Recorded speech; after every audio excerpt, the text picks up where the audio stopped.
Hi friends, అందరూ ఎలా ఉన్నారు? నేనైతే చాలా బాగున్నానండి.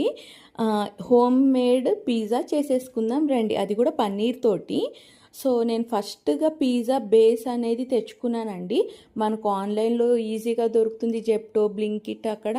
లేదు అంటే బయట సూపర్ మార్కెట్లో ఎక్కడైనా కూడా దొరుకుతుంది. దానిపైన నీట్గా పిజ్జా సాస్ అండి, ఇది కూడా మార్కెట్లో అవైలబుల్గా ఉంది. అది కూడా తీసుకొచ్చి దాన్ని అంతా నీట్గా స్ప్రెడ్ చేసుకొని దానిపైన పిజ్జా అది ఉంటుందండి పౌడరు, స్పైసెస్ పౌడరు, అందులో ఆరిగెనో అవన్నీ ఉంటాయన్నమాట, మిక్స్డ్ హర్బ్స్ అవన్నీ.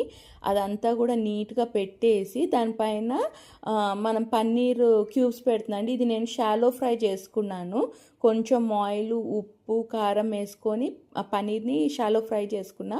అది కూడా పెట్టేసుకొని తర్వాత ఆనియన్స్ అలా క్యూబ్స్గా కట్ చేసి ఏ పాయకి ఆ పాయ విడదీసి ఆనియన్స్ కూడా పెట్టేసుకున్నానండి.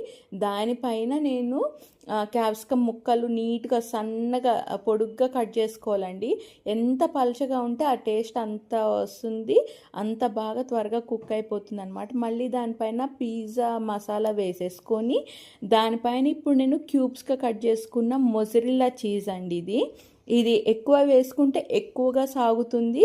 లేదు నాకు అంత సాగే టెక్స్చర్ వద్దు, నాకు నార్మల్గా కావాలంటే కొంచెం వేసుకోవచ్చు, మన టేస్ట్ అది. సో నా దగ్గర మైక్రోవేవ్ లేదు, సో ప్యాన్ పెట్టి ప్యాన్లో ఇడ్లీ పాత్ర పెట్టుకొని సపోర్టింగ్ కోసం దానిపైన ఈ పిజ్జా ఏదైతే మనం చేసాం కదా బేస్, అది పెట్టేసుకున్నాను అనమాట. పెట్టేసుకొని ఒక 10 to 15 minutes తర్వాత తీసి చూస్తే వావ్, మన ఎమ్మీ ఎమ్మీ పన్నీర్ పిజ్జా అనేది తయారైపోయింది. చూసారా ఎంత బాగుంది? మనం బయట తీసుకుంటాం కదండి, దానికి మాత్రం కూడా తీసిపోలేదు. ఇది చాలా అంటే చాలా బాగుంది. మనం చీజ్ ఎక్కువ వేసుకున్నాను చెప్పాను కదండి, ఇట్లా సాగుతుంది చీజ్ అని.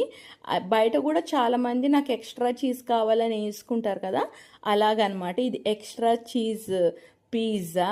చూసారా ఎంత బాగుంది? చూస్తేనే నోరు ఊరిపోతుంది కదండి. ఇంకెందుకు ఆలస్యం, మీరు కూడా చేసేసుకొని తినేసి ఆ టేస్ట్ ఎలా ఉందో నాకు చెప్పేసేయండి. నేనైతే చాలా బాగా ఎంజాయ్ చేశానండి, నాకు చాలా నచ్చింది పిజ్జా అనేది. అసలు మాటలో చెప్పలేం. బయట మనం వందలు పెట్టి కొనుక్కునే కంటే హెల్దీగా మనం ఇంట్లోనే చేసుకోవచ్చండి. ఇలాగా మీరు కూడా ట్రై చేసి మీ ఇంట్లో చిన్నపిల్లలు ఎవరు ఉంటారు కదా, వాళ్ళు మాకు పిజ్జా కావాలని మారం చేసినప్పుడల్లా హెల్దీ వర్షన్లో చేసి పెట్టేసేయండి. మీకు కనుక ఈ వీడియో నచ్చితే లైక్ చేయండి, షేర్ చేయండి, సబ్స్క్రైబ్ చేయండి friends. Thank you so much. Bye bye.